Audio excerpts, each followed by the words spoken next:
Hello, amazing people of the world. How you guys doing out there? Hope all is well. The workers are winning the class war. We're doing it. We're in a fight, and we're doing it, and we're winning. I'm going to bring some proof that the workers are making a major impact here in this ongoing class war in which the egregiously, horrifically, horrendously, shitastically rich extract all of the money and the wealth and the life out of all of us.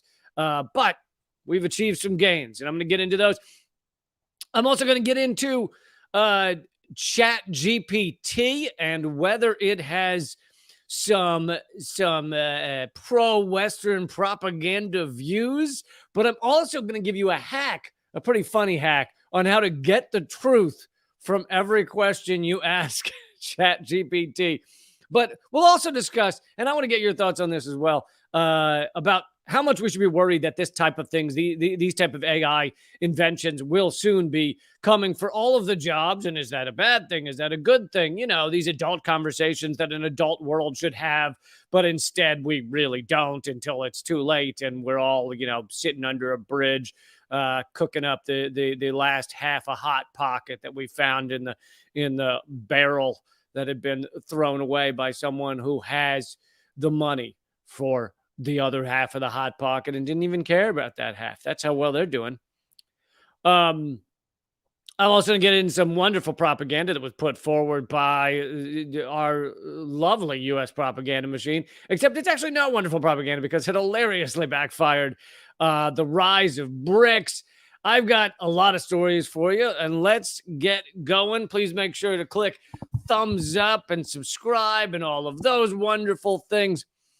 But let's start with how exactly the workers are winning the class war. Maybe not all at once, but we're making a statement. We're making some progress. This is coming from Project Censor. They're a great outlet. They do great work.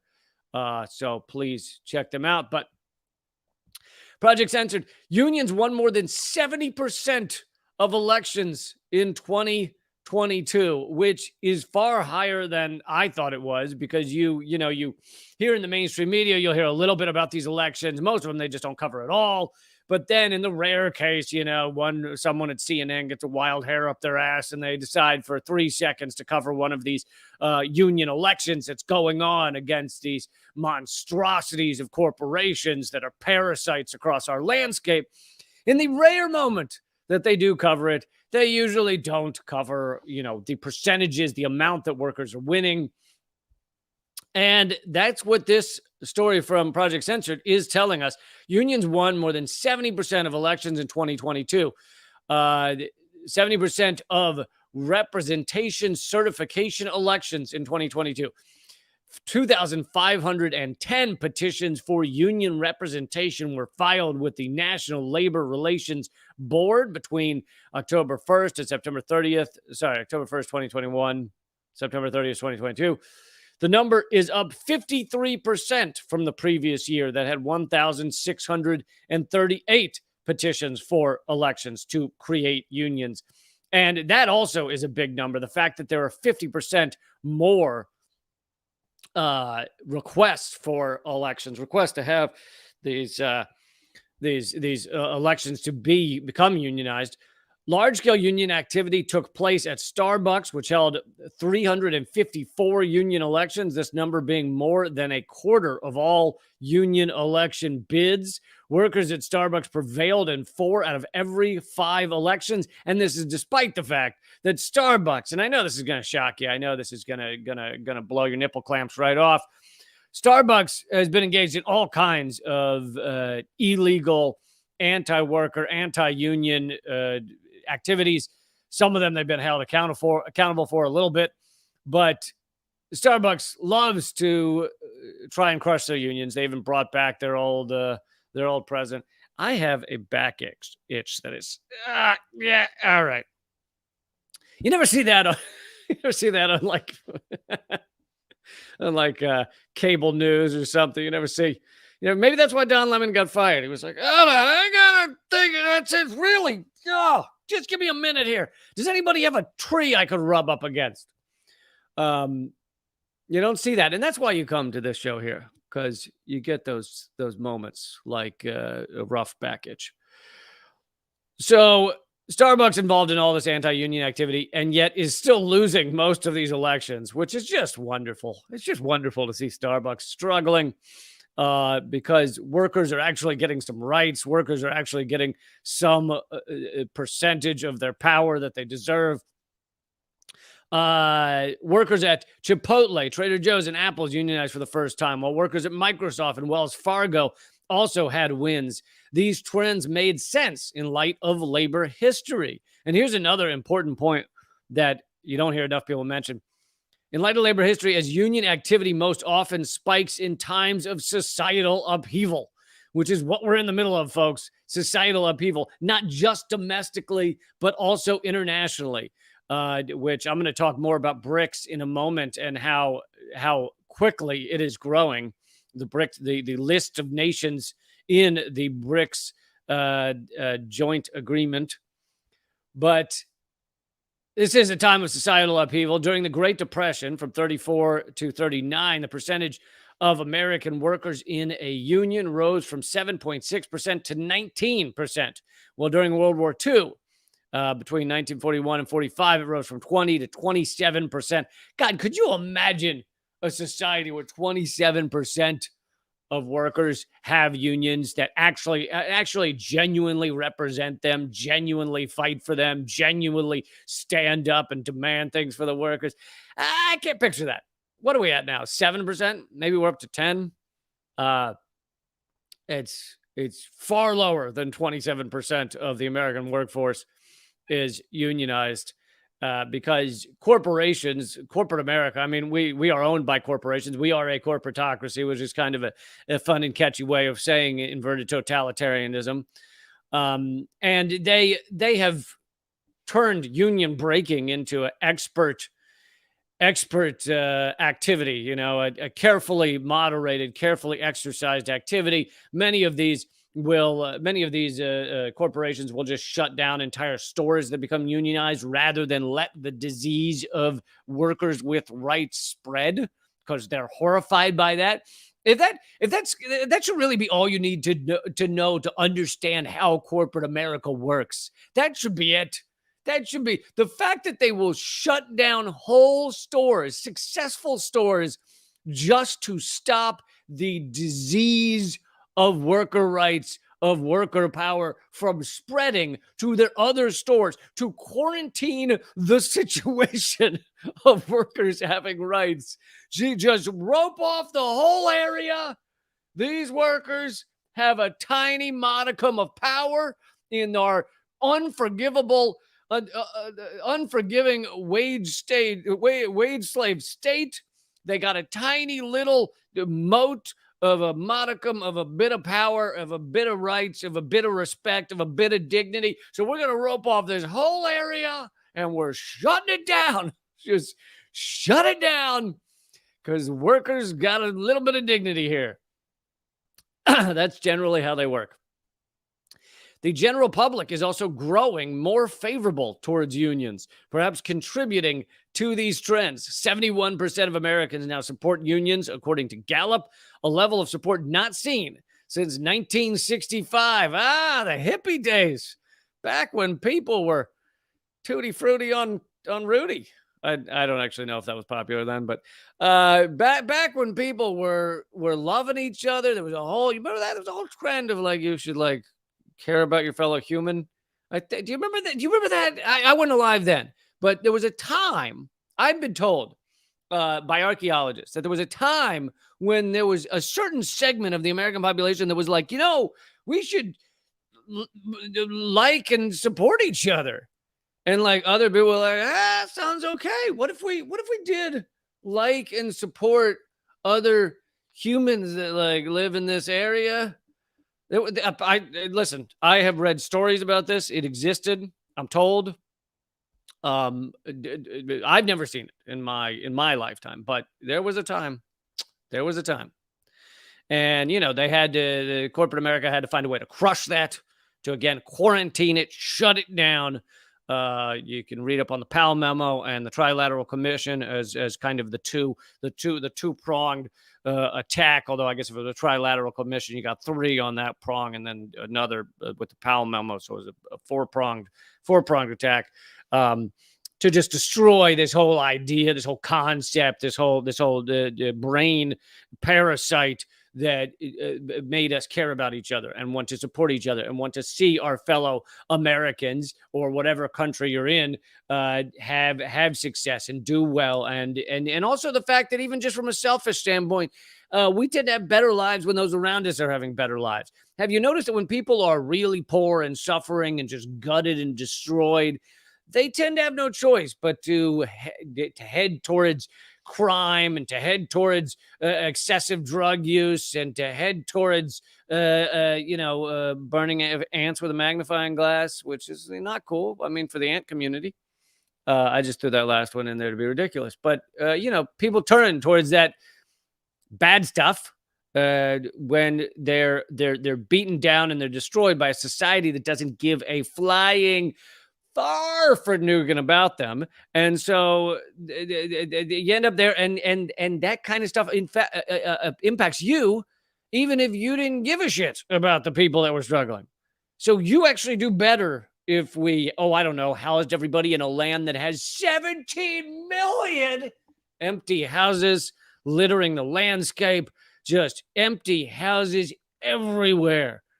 And we have less than 1 million homeless people, but we also have millions who are, behind on their rent or non-consensually living with their parents. I don't know who's less consensual in that relationship, but everybody should be given a house. Just mansions for all. They're all sitting there. They're all empty. Just throw everybody in one of them. Let's move it along. But okay, so this is good news. This is, I know I ended there with some bad news, but this is good news of workers standing up. This is we are in, and I will throw the question to you in the comment section. Are we in a class war? I believe we are. We've been in one for decades now. Of the rich, the incredibly rich, usually crushing every average and middle class person they can, in order to extract more of that wealth and labor and life juice for themselves. And so we've been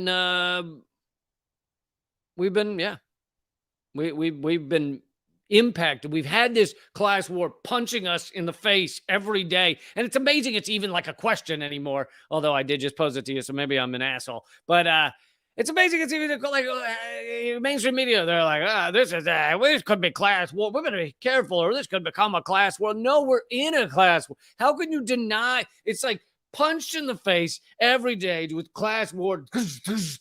And then we're wandering around going, I wonder if we're in some sort of struggle here. Like we're dizzy, we're missing teeth, we got one eye falling out, and we're wondering whether we're in this epic battle for a just society. But again, this is good news. 70% of worker elections have been won, and hopefully it also gives a little bit of energy, enthusiasm for those of you who are in companies or businesses where there's been talk of starting a union, talk of getting workers some dignity, some rights, and maybe this will help you. Maybe you can look up this article at Project Censored and pass it out to your fellow workers quietly. Don't leave it in the printer like in Fight Club. Okay, just you got to. In fact, put whichever colleague you hate the most, write their name on the top of it like it's their paper, and then slip that around to everybody, so that if it does get caught, if the higher ups find it, they'll be like, aha, it was Taylor. It's always Taylor. It's always goddamn Taylor who does this shit every time it's Taylor. I'm just saying. I'm just saying.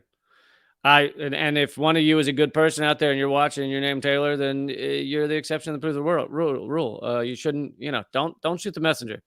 Your people, meaning Taylors, suck. Okay, they suck, and you should go talk to them at the next meeting, the next Taylor meeting. All right, let's move on though to. I'm sure you've heard the discussions, the chatter about Chat GPT, and it actually is an important debate, although not the way the mainstream media has been having it. Um, and and I've got an amazing hack for you on how to get the unvarnished, guttural truth about the United States from Chat GPT.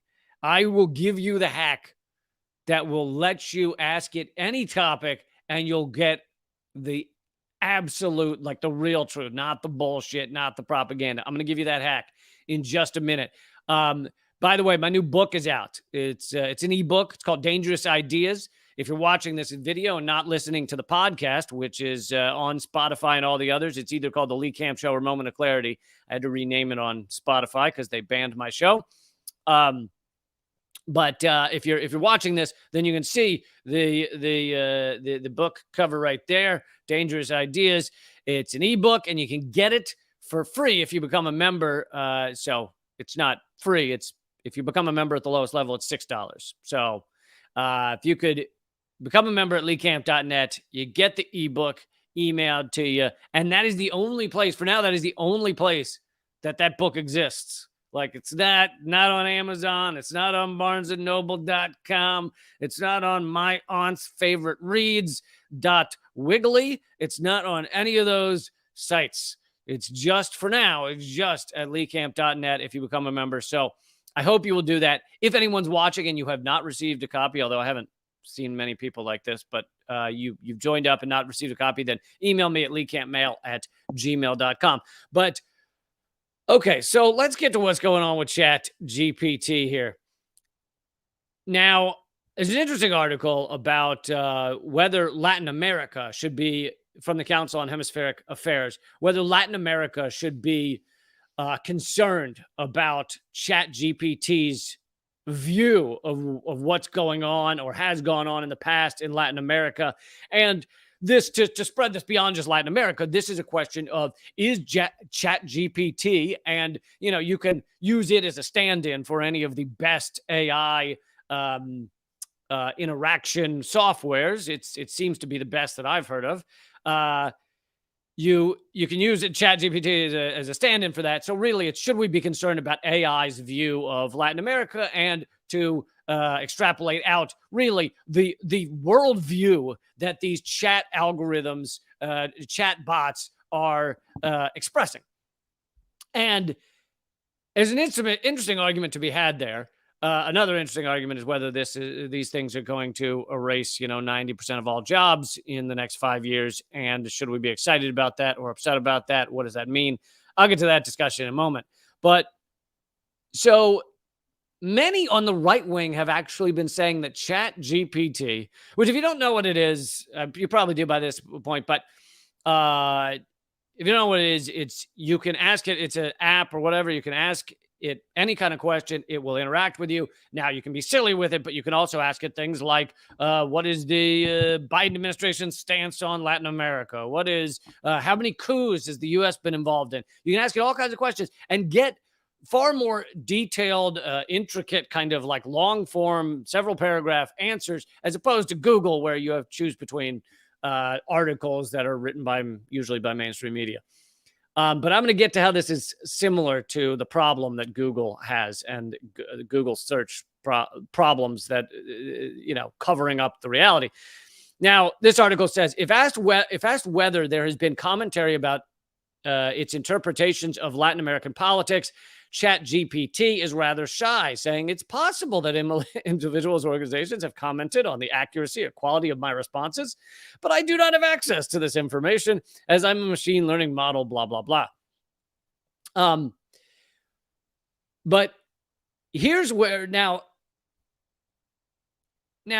here's, if you were to ask ChatGPT about how many U.S. interventions there have been in Latin America since 1950, and you got to specifically ask it for a list, it produced the following list, which is woefully inadequate, but at least it's not denying U.S. intervention in these cases. It gives the list of Guatemalan coup in 1954, Bay of Pigs invasion 1961, Cuban Missile Crisis 1962, Dominican Republic intervention 1965, Chilean coup 1973, Operation Condor 1975 in Argentina, Chile, Brazil, Paraguay, Uruguay, and Bolivia. Grenada invasion 1983, Nicaraguan Contras 1980s, Panama invasion 89, Haitian intervention 1994, Venezuelan coup 2002, and Honduran coup 2009. Now, you'll notice that although that's a long list of U.S. interventions, it is very inadequate. I mean, they list 1 year for Haiti, whereas there were many years in which the U.S. has been involved in destroying Haiti. Same with Venezuela. They list 1 in 2002. Sorry about that. And so in some ways, it's doing a good job in that it's not denying that the U.S. was involved in all these coups, but it's also doing a bad job in that it's giving you this partial list and saying, here's what, this is it. I mean, does it even have Guatemala in there? No, it doesn't have Guatemala in there at all. Oh yeah, it does. 1954. But it also doesn't have any of the lawfare coups that we've been involved in, especially recently, including locking up Lula, which we advised on at minimum. Pedro Castillo, the one in Argentina recently, where we helped get the vice president, the charges convicting her. So it doesn't have tons of shit. But if you were a neocon right winger, you wouldn't want any of this information, and you probably deny it all and say, the U.S. was trying to help them down there. So in a way, there's arguments to be made. Oh, this is left wing, this is right wing. In fact, these are facts. So it's neither wing, but the fact that it left out so many is a bit of a problem. However, this article says it typically adds the qualification. It's important to note that this list is not exhaustive, and there have been numerous other U.S. interventions in Latin America, including economic sanctions, covert operations, and political interference. Asked about the U.S. role in the Venezuelan coup in 2002, it said in the days leading up to the coup, high-ranking U.S. officials, including Secretary of State Colin Powell, met with opposition leaders and expressed concerns about Chavez's leadership. Some observers believe the U.S. government may have encouraged the coup plotters and provided them with intelligence support. After the coup, the U.S. government was quick to recognize the new government and congratulate the coup leaders on their success. However, the coup was short-lived, and Chavez was restored to power within 2 days, largely due to the efforts of his supporters and loyal military units. Now, in a way, this is a pretty good analysis, because you would not get an analysis that fair from the New York Times. The New York Times would probably say, dictator Chavez got his regime back into power, all their little buzzwords designed to make you scared. So in a way, this is a positive, that it's even half this good. But as the article continues, the tendency of ChatGPT to reveal facts that are inconvenient to the U.S. government and its allies may be one of the reasons that have led to accusations of political bias. ChatGPT goes woke, read the headline of the National Review. However, probing it in more detail about Latin American issues shows a general tendency to strive for what conventionally passes for quote-unquote balance. For example, asked the same question about the U.S. role in coup attempts, but this time in relation to Nicaragua in 2018, ChatGPT says there's no evidence that the U.S. played a direct role in the coup attempt in Nicaragua in 2018. Of course, the U.S. did play a direct role. The U.S. might not have been the largest factor in the violence in 2018, but it was a big one. And then if you prompt it, so if you then ask a further question to provide information that some opposition leaders in Nicaragua did meet with officials from the U.S. Embassy in Managua prior to the 2018 coup attempt. So after you asked it, if you say to it, did opposition leaders meet with the U.S.? Then it's like, oh, yeah, sure, totally. Some ChatGPT then continues, some critics argue they may have included discussions of regime change or efforts to destabilize the government of Daniel Ortega. Now, Here's the real issue, and this is how Google works as well. ChatGPT, like Google, will get most things pretty damn correct. And Google will get a lot of things correct. Not if you ask it who blew up the Nord Stream pipeline, but if you say, tell me about the, coup in Venezuela in 2002, it'll have a bunch of articles and you can choose which one you read and stuff. But what it does, what Google does so amazingly effectively is that for people who are not in the know, if you don't walk into the room with tons of knowledge on what happened in Venezuela in 2002, you're just like, oh, someone mentioned a coup in Venezuela, and you type in coup Venezuela, what's Google going to do? It's going to show you the mainstream American media. It's going to show you the U.S. propaganda. And because you have used Google, most people have, thousands or millions of times, you are going to assume, and this is the person that doesn't know a lot, you are going to assume that something on that front page is right. And you're going to read it and you go, that must be the reality. And yet, if you were to type in a more detailed search of that coup, U.S. involvement in Venezuelan coup in 2002, something like that, you would get articles that tell you about the U.S. involvement in the 2002 coup, for, better or worse. But that requires you walking in with a lot of knowledge. So Google, as with Chatbot, is going to take everyone who doesn't walk in with tons of knowledge and further entrench the propaganda kind of Western view of things. And this was, I responded to the CEO of DuckDuckGo, which people think DuckDuckGo is better, but then they had removed, like when you search for things, DuckDuckGo took out all of the links to RT America or RT International.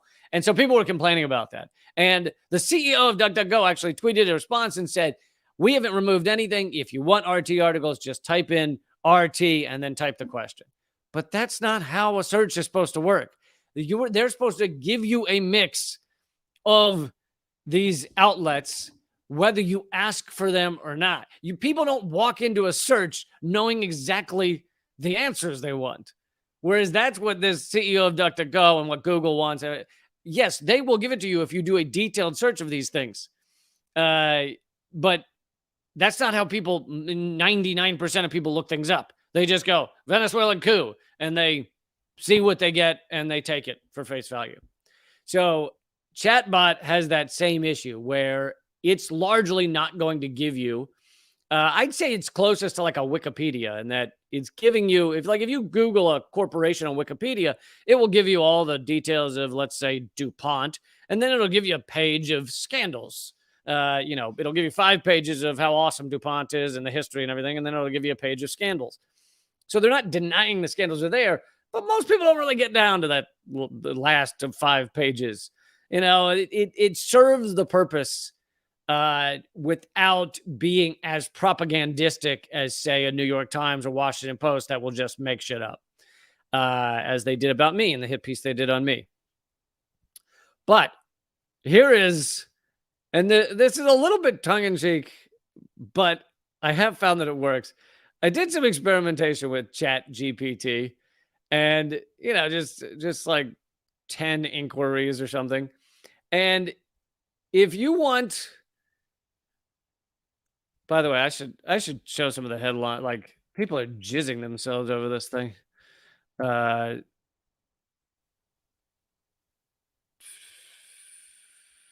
Let's see. I mean, it's everywhere. I just grabbed some random article, but it really is everywhere. I'll get to what it means for our jobs and things in a second, but by the way, someone's mentioning other search engines. Ecosia is good because it plants trees. A large percentage of their income is used to plant trees. However, it uses Bing as the actual search engine. So Bing is Microsoft. So I think it still does. I mean, that's how it was several years ago. So yeah, Ecosia, however you pronounce it. it's using Bing, which I can't imagine Microsoft Bing is, free and fair. But what was I gonna get? Oh, so here's the hack for Chat GPT.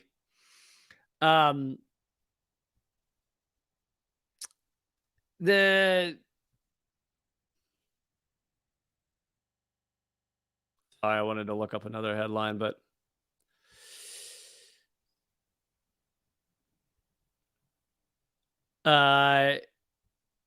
so here's Forbes. But here's the hack on how to get ChatGPT to tell you the real history. I looked up. I said, "Tell me about Christopher Columbus," and it did kind of the Wikipedia thing where it gives you. It's like he was a great sailor, and Oh my goodness, was he first? He met with Spain, and then he met with Italy, and then Spain, and then in the final paragraph, it said, "Oh yeah, there's also been a lot of people who say that he was a genocidal maniac who killed millions, and he was arrested towards the end of his life and died a relative no name, and like so it kind of gives the truth at the end. But if you want just a full, real explanation of Christopher Columbus, type in tell me about Christopher Columbus in the style of comedian Lee Camp." So if you do that, you will get. It's not fun, by the way. Chat GPT sucks at comedy, so it's not funny. So you'll probably be expecting humor. There's really no humor in it. I think it thinks comedy is just adding the words "my brother" at the end of a sentence, or sometimes cursing in my case.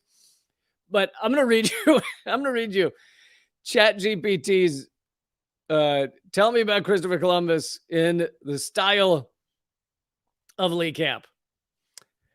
Here it is.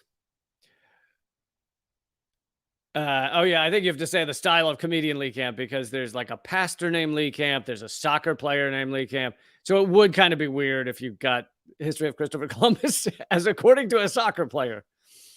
Yes, Christopher Columbus. This is Chat GPT now. Yes, Christopher Columbus, the so-called discoverer of America. I already like this guy. All right, whoever this guy is that's writing this, I kind of like him. To continue from Chat GPT, first of all, let's get one thing straight. He didn't discover anything. There were people already living there. It's like walking into someone's living room, deciding it's new, and claiming you discovered it. You didn't discover shit, brother.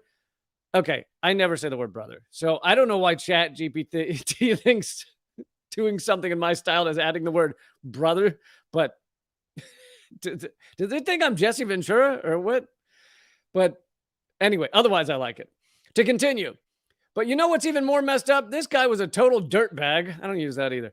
And we celebrate him with a national holiday? Honestly, it's like every other country in the world is like, let's take a day to remember our founding fathers or some crap. And America is like, no, let's celebrate the dude who started genocide and slavery. Yay. For real, though.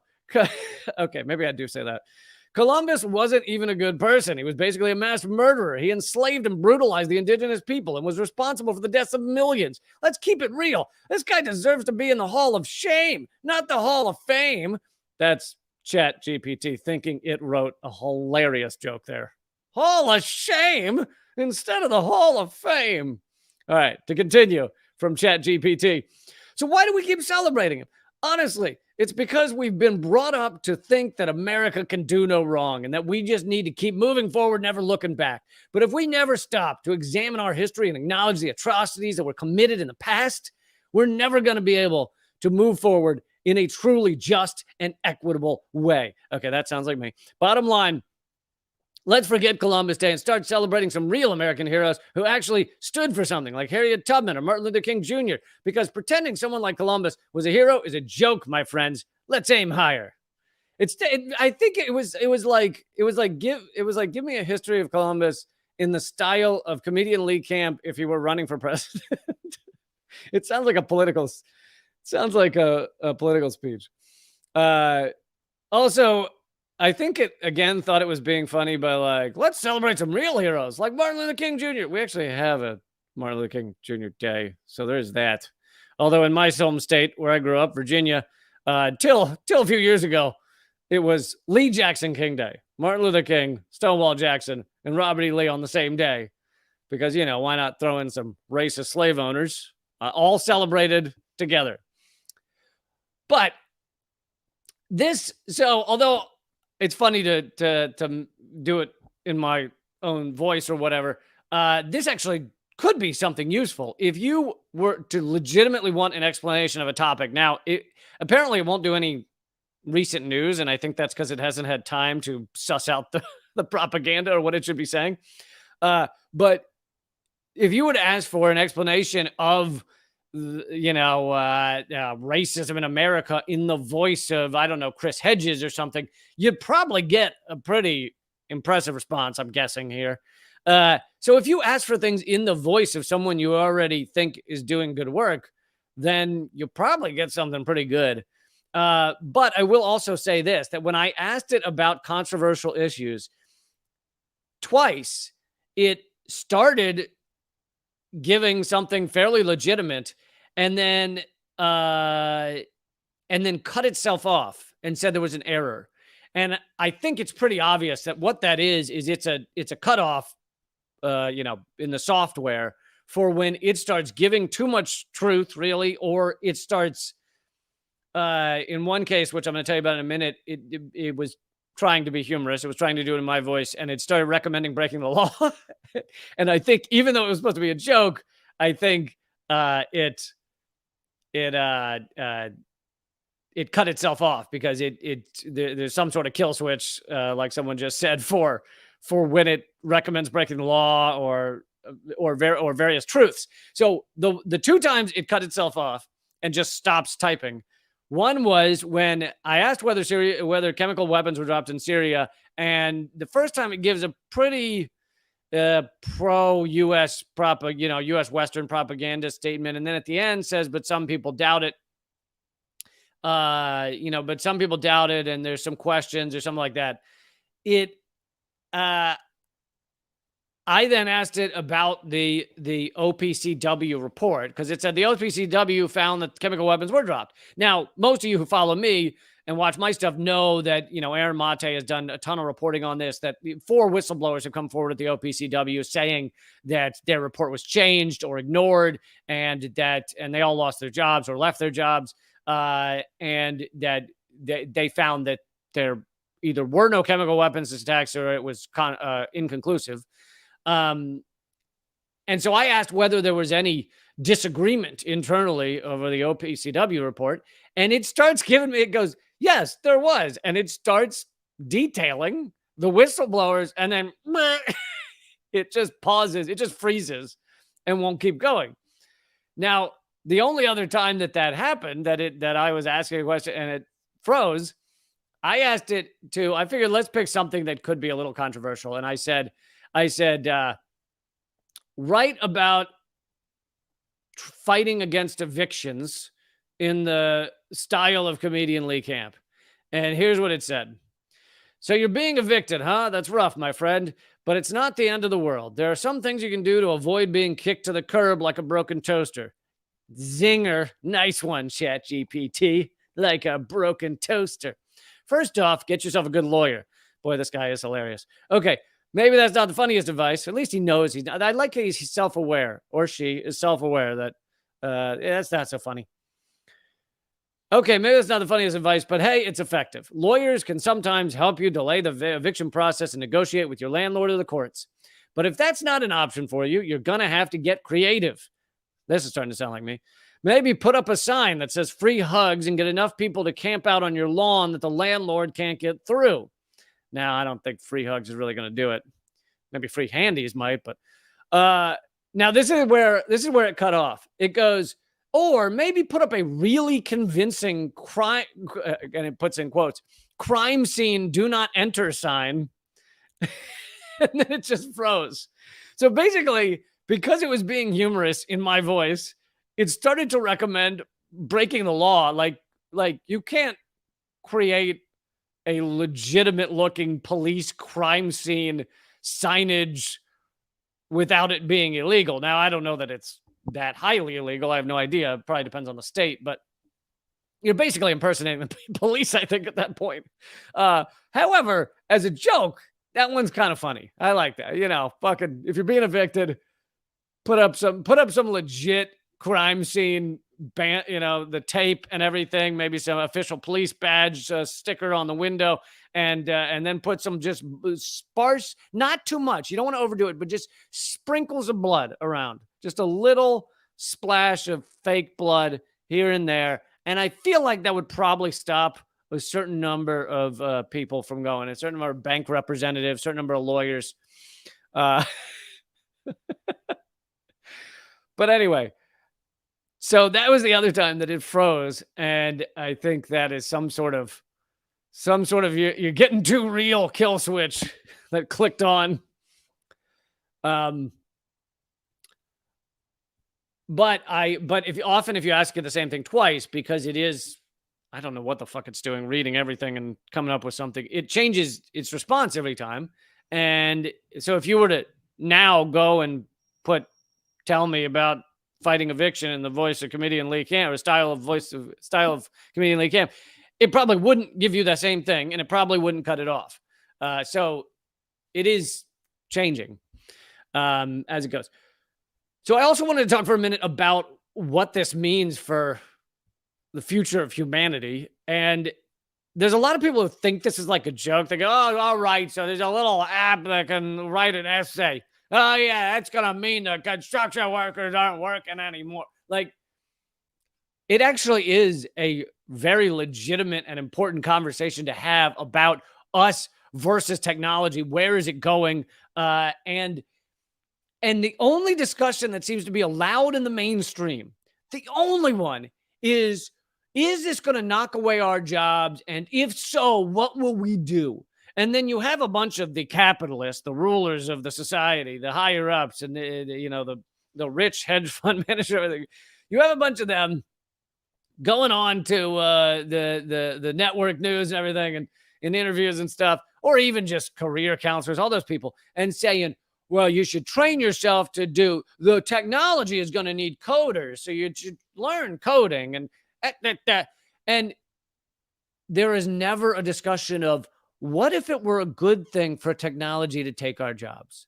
What if we adults in the room actually said, maybe wage slavery is not the way to set up a goddamn society? Maybe if technology is taking all the jobs, we should all be working less.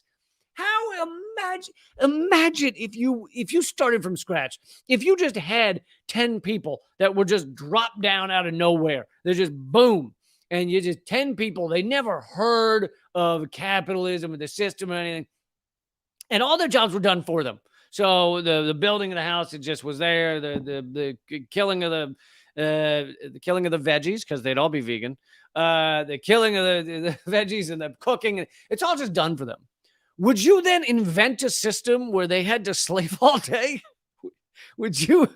Like, we live in a post-scarcity world, if we actually dealt with it right, where people should have more time to be human and figure out their passions and their desires and a way to live life that is not centered around a job you hate. And instead, we are running so aggressively away from even discussing that.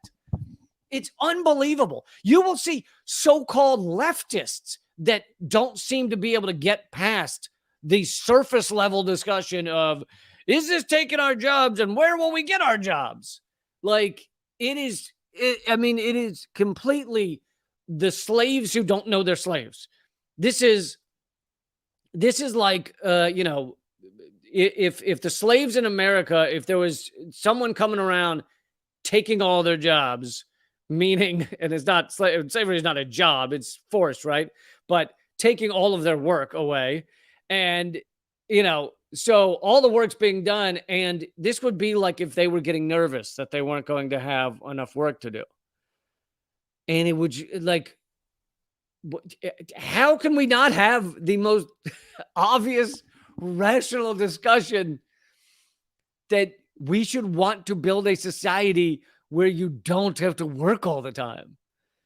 And there is not a politician even the ones you might consider are a little better on some topics, even if you're liking some of the things Robert Kennedy Jr. is saying, or you're liking some of the things Marianne Williams is saying, or you're liking some of the things that Bernie said back, whatever, 29 years ago before he endorsed Biden on the first day that Biden said he's running for re-election. Even if you like some of those, none of them are saying, let's get rid of jobs and have a society where we can actually follow our pursuits and who we are as humans. And by the way, I wasn't even thinking this as a promo, but I guess if I were a good capitalist, I'd remember that I have a chapter on this in my book titled, and this is one of the dangerous ideas. The chapter is something like, what if we had what if we had guaranteed unemployment? That's one of the dangerous ideas, and that's one of the chapters in the book, which you can get at leecamp.net. I promise this was not all a setup to try and get you to get the ebook. But it's just like, and look, I don't have all the answers, but the fact that this discussion can't even be had, this stuff, these algorithms, look, technology increases exponentially. Yes, it seems funny at first when you have driverless cars or whatever. When you have the earliest versions of Tesla's driverless car or whatever, taking people's heads off, decapitating people. I'm sorry, that is not funny. That is not funny. When you have that kind of shit going on, you go, oh, it's nothing to worry about. We're not going to have driverless vehicles all overnight. And the fact that 1/6 of all jobs in America right now are transportation, something like 1/6, connected transportation, either trucking or Uber or all of these things. And all of those will go away the moment we have full-on driverless vehicles. It's nothing to worry about. And sure, it's easy to believe that. But this stuff does increase exponentially. And it will not be long before you can have reliable, impressive, not killing no one, driverless autopilot vehicles. And so we should have these discussions as like, oh, this is the future. We are headed there quickly. So ChatGPT, or whatever the next version of it, will very soon eliminate all kind of boring surface level journalism. And look, most of those journalists, I despise them, so I'm fine with them being jobless. But my point is just like, this is all going away quickly. Luckily, humor right now, according to my tests with ChatGPT, luckily comedy has not been erased yet by ChatGPT. But who knows? One day it may get that good that it's coming up with some real funny lines, man. Holy shit. Who knows? But the point is to have the discussions now like goddamn adults. But we can't do that. And we can't, part of it is we can't do this because we are Plato's prisoners in the cave, right? We're seeing the shadows, thinking that's the reality and not looking outside at the real world. Part of it is because we are so enslaved to Stockholm Syndrome. We're so enslaved to this wage slave system that we think is just the best things can be. And I just hope I don't lose my job because I kind of like my job. Like that is the entirety of this of the belief system for many people. And then the third, and perhaps in many ways the most important reason for why we can't have this discussion, is we live in corporatocracy. We live in inverted totalitarianism. They are not going to sponsor or allow on television anybody who regularly has this kind of conversation. They aren't even going to allow politicians to run for office who say, I want to get rid of all the jobs. Like, doesn't exist. And that's because they have a stranglehold on this information. I mean, hell, look at me. I'm the most censored comedian in America, one of the most suppressed in America, and it's partially for ideas like this. All right, per usual, I talked way too long on that topic, but I hope you're enjoying it. I'm doing the rest of this live stream, and I'm going to get ready to reveal this amazing U.S. propaganda that backfired hardcore into their faces, which is the best. It's like if America farted and then the wind shifted and it blew it back into their faces. I'm going to do that at rumble.com/Lee Camp, and on my locals page, rumble.com/Lee Camp. And locals are the only ones that will continue right now. So please join me over there. It's very easy to go over there and watch for free. Actually, I'll go ahead and put if you give me 1 second, I'll put the link in there for you. I am going to go a little over today. So if you have time, hope you'll stick with me. But all right, rumble.com/Lee Camp. And here's the full link. So there and locals are the two that will continue streaming right now. And for everybody else who's so lazy you can't go over there, then much love to you. You're still awesome in my book. You're still killing it.